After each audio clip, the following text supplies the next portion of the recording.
ऐसे ही ये रामराज का जब नाम आता है तो उसकी तस्वीर वाज़ेह नहीं है। ये तो बहुत पुरानी बात है, शायद 1989 की इलेक्शन होने वाले थे पार्लियामेंट के, उससे पहले लाल कृष्ण आडवाणी जी ने अपनी एक रथ यात्रा निकाली थी 10,000 किलोमीटर लंबी। उस रथ यात्रा से पूरे मुल्क में बेपनाह टेंशन हो गया था। वो जो रथ यात्रा थी आगे रोकी गई, वो बिहार में रोक दी गई, तो बहुत उससे आपस में पूरे मुल्क में इख्तिलाफ हुआ और बड़ा टेंशन हुआ। अब वो रथ यात्रा जो थी वो इसी के लिए थी। वो उन दिनों में रामराज का नाम जो है वो काफी चला ऊपर। सुना यह है कि मुझे जमात इस्लामी के एक कारकुन ने बताया कि एक डेलीगेशन उनसे मिलने के लिए गया, अच्छे लोग थे, सुलझे हुए। उन्होंने कहा कि ये सब बाहर इतना गलत फहमियाँ फैल रही हैं, हम डायरेक्ट सवाल कर लेना, हम डायरेक्ट जाके बात कर लें। तो वो आडवाणी साहब के पास पहुंचे, जैसे मुझे बताया था, जिन्होंने बताया था मुतबर हैं, और मैं उस याददाश्त की बिना पर बता रहा हूँ आपको। तो उनके यहाँ पहुंचे, उन्होंने वक्त दिया, बिठाया ड्राइंग रूम में, उनसे सवाल किया कि हम ये जानना चाहते हैं कि रामराज क्या होगा, हमें मालूम हो जाए क्या है। बहुत अच्छी चीज है तो हम उसकी मुखालफत क्यों करें, हम तो उसके फेवर में होंगे।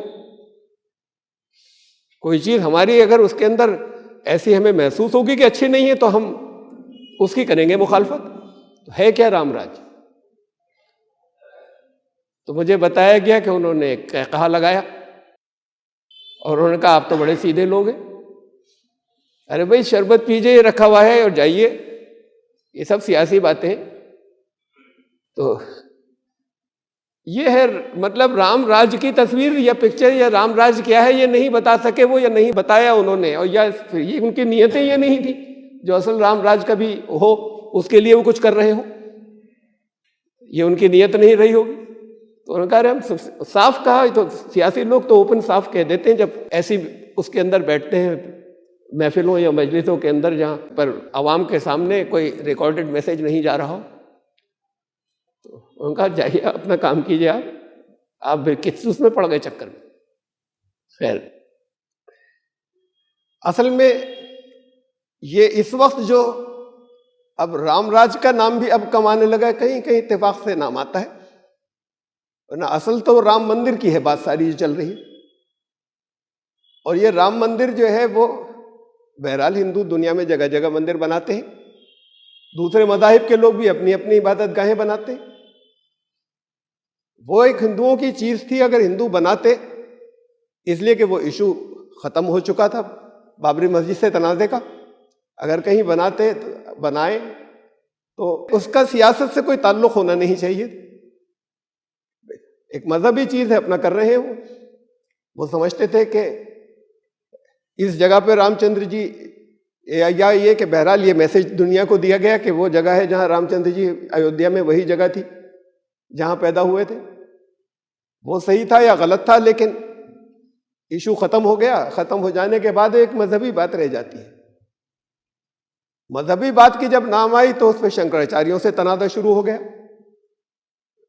शंकराचार्य कहते हैं कि सही मजहबी यहां पर जो तरीके हैं वो अपनाए नहीं जा रहे मंदिर में। अब एक तरफ तो बागडोर जो है वो जो सबसे बड़ी सियासी शख्सियत है उनके हाथ में है, टोटल उन्होंने अपने कंट्रोल में लिया हुआ है। कह ये रहे कि हम पूजा पाठ के लिए कर रहे हैं, जो कुछ है बड़ी सियासी शख्सियत। और वो जो मजहबी सबसे बड़ी शख्सियत है हिंदू मजहब की अनडिस्प्यूटेड, जिसमें कोई किसी को कभी इख्तिलाफ नहीं रहा पे, ये चार शंकराचार्य, इनका कहना यह है कि भाई वो ठीक है, उन्होंने वो बनाते, पैसा लगाते, इंतजामात करते, हो गया। अब मंदिर चलाना सरकार का काम थोड़ी है, सियासियों का काम थोड़ी है। इनको तरीके ही नहीं मालूम, गलत तरीके इस्तेमाल कर रहे हैं। जिस मौके पे उद्घाटन कर रहे हैं अभी वो जायज़ नहीं है, इसलिए कि अभी वो मुकम्मल नहीं हुआ, और हिंदू धर्म के आधार के ऊपर जब तक मुकम्मल नहीं हो जाए तो फिर वो शुरू नहीं किया जा सकता। मैं तो मुख्तसर कह रहा हूँ, आप लोगों को वाक़यात मालूम होंगे, सिर्फ याद दिहाने के लिए तफसीलात में नहीं जा रहा। और एक बहस छिड़ी हुई है टीवी पर डिबेट्स और क्या क्या तमाम तरह तरह की। असल में रामराज का नाम कहीं गायब है, ऐसे ही लोग लेते, न समझते हुए लेते, चलता आगे। तो फिर रामराज पे कुछ बहस होती ना, या रामराज पे सवाल उठते, ये टीवी की डिबेट्स रामराज पर होनी चाहिए कि रामराज क्या है। ये राम मंदिर सियासत के ऊपर चल रहा है। इसमें मैंने आपसे कहा था ना कि वो खो गया असल, ये रामराज। लेकिन इसे समझने से पहले इतना और समझ लीजिए, ये बहुत क्लियर होना जरूरी है। ये आमतौर से हमारे गैर मुस्लिम भाइयों के जहन में बहुत क्लियर नहीं है, आपके जहन में भी नहीं है। राम और रामचंद्र अलग अलग हैं। रामचंद्र जी राजा थे, अच्छे राजा थे, जिनके लिए रघुपति राघव राजा राम गांधी जी उनका भजन गाते थे। ये राजा का गाते थे। और मुर्दा जब जाता है, राम नाम सत्य है, तो वो उस राम की बात करते हैं। वो ये रामचंद्र जी नहीं है। जो मुर्दे के साथ में जब राम का नाम लिया जाता है तो रामचंद्र जी का नहीं लिया जाता, राजा रामचंद्र जी का नहीं लिया जाता, वो उस राम की बात होती है। तो ये इसे वाल्मीकि रामायण ने भी लिखा, यानी कि ये राम जो है तो उस राम की इबादत करते थे, उसे राधी करना चाहते थे। कि जब ऐसे हुआ राघवश्चापे प्राप्यम राज्य मनुत्तमम, उन्होंने बहुत उत्तम राज्य जब कायम कर लिया, रामचंद्र जी ने बहुत ऊंचे दर्जे का आ गए, अब रामराज कायम कर लिया उन्होंने। तो वो असल में अपना राज नहीं था, उसके अंदर उन्होंने बताया कि आगे के ईजे, फिर वहां पर वो उन्होंने प्रशंसा शुरू की, हमद शुरू की उन्होंने। इस सब के बाद साथ में लेने के बाद बहुर्विधेर यज्ञ है, और वो बहुत तरह तरह की इज्तिमाई इबादतों के जरिए, एक मर्तबा नहीं, साथ में किसे रखते थे, स सुत भ्रातृ बांधवा, अपने सब बेटे जितने उनके वो थे, बेटे उनके जितने उनके भाई थे, भ्रातृ और बांधवा जितने उनके बंधु रिश्तेदार जितने थे, उन सबको लेके वो तो फिर उसको राजी करने में लग गए, जो असल राम था।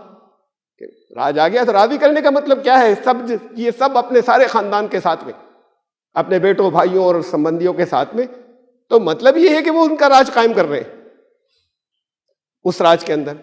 तो फिर आता भी यही है, ये तो मैंने वाल्मीकि रामायण में से आपको बताया। ये फिर बात को तुलसीदास जी ने लिखी है, रामचरितमानस के नाम से जितनी चीजों को वो, उसमें से बहुत सी चीजें छोड़ी जिसे वो ठीक समझते थे।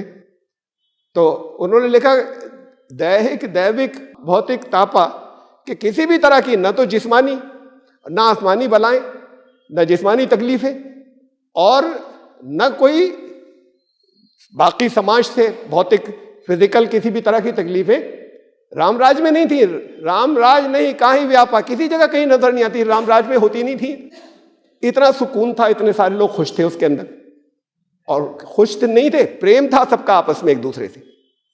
आगे उन्होंने कहा है कि वो प्रेम किया करते थे हरे, वो जो सारे लोग थे, सब नर करही परस्पर प्रीति, जितने लोग थे सबका आपस में बड़ा मोहब्बत का ताल्लुक था आपस में। रामराज ये था जो रामराज की, हम ये कहें खदोखाल रूपरेखा जो कुछ हमें मिलती है, ये तो ये खुद से थोड़ी गढ़ेंगे, जो कुछ रामराज के जो बात करते थे, जिन्होंने दिया, उन्होंने जो कुछ बताया।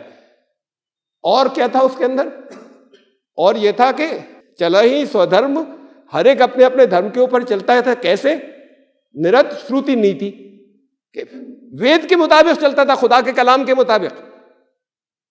तो फिर ये था रामराज, खुदा की बादशाह। अपनी मर्जी की उसके अंदर कानून नहीं बनते थे, वो खुदा की बादशाह थी। जो रामराज था इन्होंने रखा कि उसके मुताबिक होता था। अब वेद का तो कहीं नाम ही नहीं आता किसी जगह कहीं पर भी। अब ये जो डिस्प्यूट है, शंकराचार्य भी जो कुछ कह रहे हैं, वो ये कह रहे हैं कि पूजा ऐसे नहीं ऐसे होनी चाहिए। अरे पूजा किसकी होनी चाहिए, ये तो वेद की बात करें ना, होनी किसकी चाहिए। यहां पर यह है कि नहीं, हम तो ऐसे करेंगे इसलिए कि बहरहाल इससे हमारा फायदा है बहुत, ये इसलिए जैसा दिल चाहे कर रहे हैं कि वो अभी कंस्ट्रक्ट नहीं हुआ, लेकिन इलेक्शन से पहले उसका इनॉग्रेशन जरूरी है। तो ये आपस में है, इसमें किसी जगह ना रामराज की बात आ रही है और ना इसकी बात आ रही है कि धर्म होगा उसके अंदर, और अपने कानून नहीं होंगे, कानून उसके होंगे जो खुदा का बनाया हुआ कानून है। बताया तो ये क्या था, उसके मुताबिक जो है वो यहां पर कुछ भी नहीं है। तो मैं रामराज की बात करूं। रामराज तो असल में दुनिया में 2 बार हुआ कायम। एक बार का कोई तारीख ही तो हमें नहीं मालूम, लेकिन इन किताबों से उस रामराज की कुछ बातें जो मिलती हैं वो मैंने आपको बताई। एक रामराज वो था अगर कभी हुआ था स्थापित, और बड़ा लंबा चला था कहते हैं। तो अब वो तो फिर इनके यहाँ की फिगर्स के बारे में कोई काबिल एतमाद कितनी है कितनी नहीं पता नहीं, लेकिन एक रामराज जो स्थापित हुआ था वो अब से 1400 साल पहले हुआ था, 1450 साल पहले, खुद हुकूमत इलाहिया। उसकी पोजीशन ये थी कि जब कायम हो गया और उसके बाद 2 साल हजरत अबू बकर सिद्दीक, 2.5 साल और 10 साल हजरत उमर, यहां तक अपनी आइडियल शक्ल में रहा। कायम हो जाने के बाद 12.5 साल कोई भूखा नहीं था, कोई ज़कात लेने वाला नहीं बचा था कि वहां पर कोई ज़कात लेने वाला हो। एक औरत यमन से बूढ़ी अकेली चलकर आती थी हज करने के लिए तन्हा, उसके साथ सोना होता था, कोई आंख उठाकर देखने वाला नहीं था।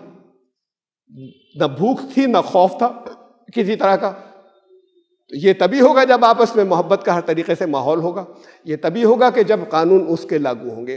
वरना इंसान जब अपना कानून बनाता है तो उसके अंदर बनाने वाले उसको ऐसे ही बनाते हैं कि दूसरों का इस्तेसाल होने लगे और अपने राइट्स उसके अंदर ऊपर हो जाएं। बनाने वाले इसी तरीके से बनाते हैं। तो ये था रामराज। रामराज के नाम से मुसलमानों को वहशत क्यों, लैंग्वेज बदल रही है। लेकिन हमारे गैर मुस्लिम भाइयों को भी समझना चाहिए, या कम से कम आपको बताना चाहिए कि रामचंद्र जी और हैं और वो राम और है। ये रामचंद्र जी खुद उस राम की उपासना किया करते थे या इबादत करते थे, बंदगी करते थे, उसको भी राम कहा गया था। इतना इसके अंदर फर्क है। अब जब दोनों को मिक्सअप कर दिया जाएगा, गड़बड़ कर दिया जाएगा, तो जयन सरस्वती नाम के शंकराचार्य थे कांची के, जिनका इंतकाल हो गया, अब उनकी जगह दूसरे हैं। उनका एक मैंने बयान सुना था। उनका ये जो RSS वाले जगह जगह जय श्री राम जो चलाते हैं, ये जय श्री राम तो बहुत अच्छी बात है, लेकिन ये जो इनकी नियतें हैं वो नियतें जो है वो चिढ़ाने वाली हैं। ये इनकी अच्छी नियत से नहीं कहते, बल्कि चिढ़ाने वाली नियतों से करते हैं। ये इखलास के, इसमें इखलास नहीं है। तो हम यहाँ पर रामराज आए, हम उसका स्वागत करते हैं, लेकिन डिबेट चले रामराज पे कि रामराज क्या था, और ऐसे नहीं चलेगी, ग्रंथों के आधार पर चलेगी, जो रिकॉर्ड मिलता है उसकी बुनियाद पर चलेगी कि रामराज क्या था।